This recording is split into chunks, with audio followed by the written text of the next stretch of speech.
Forecast with bold predictions. Graziano, give me a bold prediction for a Friday forecast. Browns draft Travis Hunter second and then also draft Shedeur Sanders. Keeps them together, whether that means top of the second round or they trade back up into the first.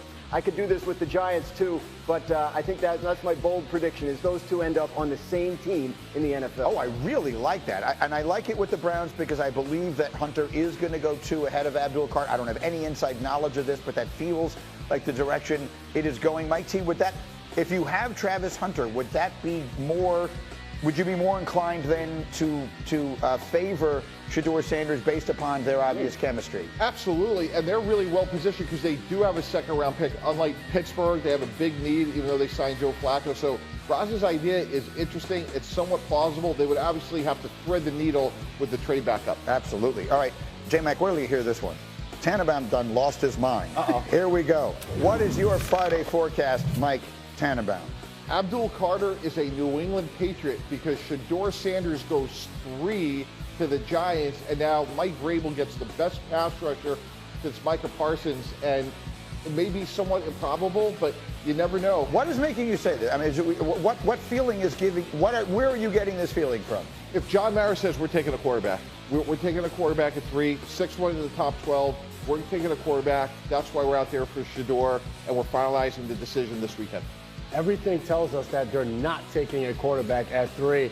Mike T is sitting next to us, which makes me believe that they probably aren't going to No, take here's the thing. No, you're taking shots at Tannenbaum all day long, and I appreciate it. I'm here for that. I love Mike T. But Graziano, I mean, Tannenbaum brings up the one interesting point. I don't know this for certain. I don't know who everybody's sources are.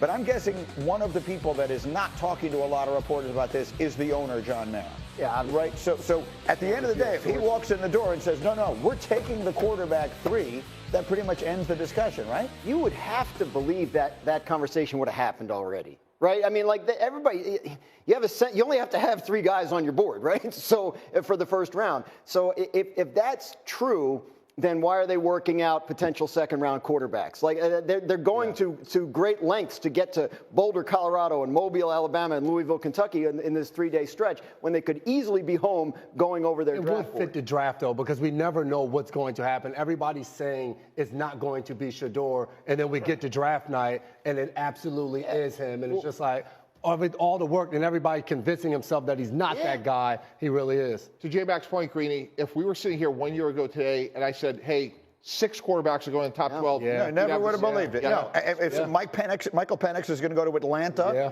I would have laughed at you. All right, one more. J-Mac, give me a Friday forecast, a bold prediction for the draft. With all the conversations around the quarterbacks, Jalen Milroe sneaks into the first round. The reason I say that is I feel like general managers and talent evaluators love the idea of potential, and Jalen Milroe fits that perfectly. He's a guy that you can see all the upside in the world, his size, his speed, his arm strength. There's somebody that will convince themselves, I am the guy that can turn him into the diamond in the rough. Think it happens? Possibly, and here's why. From an economic standpoint, Greeny, you want the 5th year because even if you're a B quarterback, you're making $40, $45, $60 million a year. So even if Jalen Milroe was just a good, not great quarterback, trading into the bottom of the first, to J-Mac's point, really makes salary cap sense. Especially if you're not going to play him year 1, right? You need that. You need that extra year to develop. I think this is very realistic. I think there are teams at the back end that would think about it, and I think there are teams at the top of the second round that would think about moving up to do it. He's going to be there in Green Bay, and that has been an indicator. You probably don't want to be there if you're just going to sit there all night and not hear your name called. So he may have some indication. I don't have any knowledge of this, but it certainly feels like is Breeze, Rodgers, Phillip Rivers, Joe Flacco. Sure. And then the man who will eventually be the answer to this question, Patrick Mahomes, right. will eventually be that. All right, speaking of Aaron Rodgers, which we indirectly were, guys, get in here for the conversation. The big topic today has been the conversation that Rodgers had on McAfee yesterday, talking about how he's not holding anyone hostage and he is not committed to anything and retirement is still a possibility. And he just did not sound like a man. He talked about things that are going on in his life. He didn't specify what they are.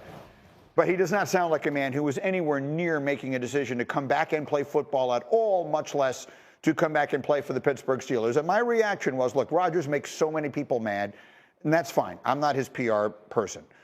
What I would say is I didn't hear him say anything that is wrong, ethically or morally wrong, but if I'm the Steelers, I move on immediately. Immediately. That does not sound like a person who is anywhere near or is at any point in the future is going to be ready to make the commitment that is required in order to go do what they're trying to do. And you always quote Bill Parcells, and what is it he always said? Yeah, if a player is talking about being retired, they are retired. 6 days from today, Greeny, when you're running the draft for ESPN, the Pittsburgh Steelers have to get a quarterback, period, end of story. Graz has talked about all show about Mason Rudolph, and that's great. He is a bridge quarterback.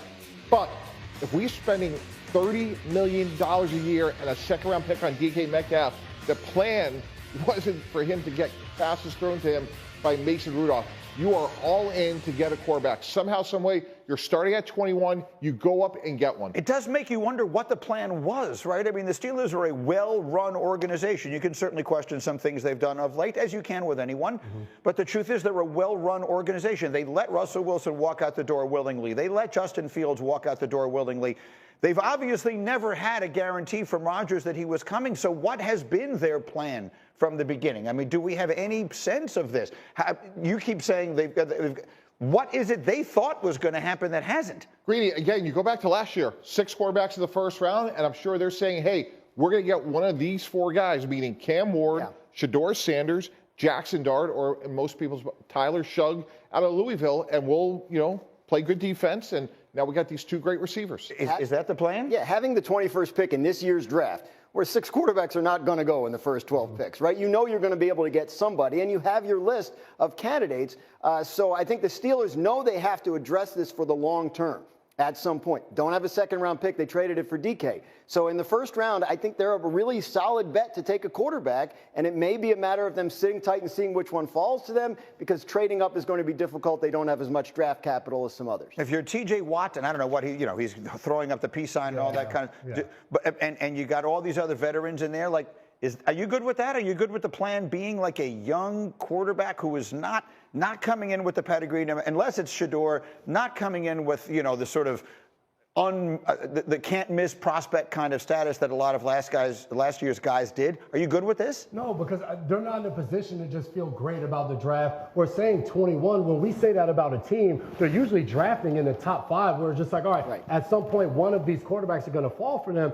You heard Cam Hayward earlier in the offseason say, hey, a lot of our guys on defense are older players. We're in a position to win right now, and they don't have that. See, the problem is Tomlin's too good for his own good, right? Like if you need a quarterback, you want to be picking up in the top 5 or 6, and the Steelers are never bad enough to do that, so they're stuck picking in the Kenny Pickett range, which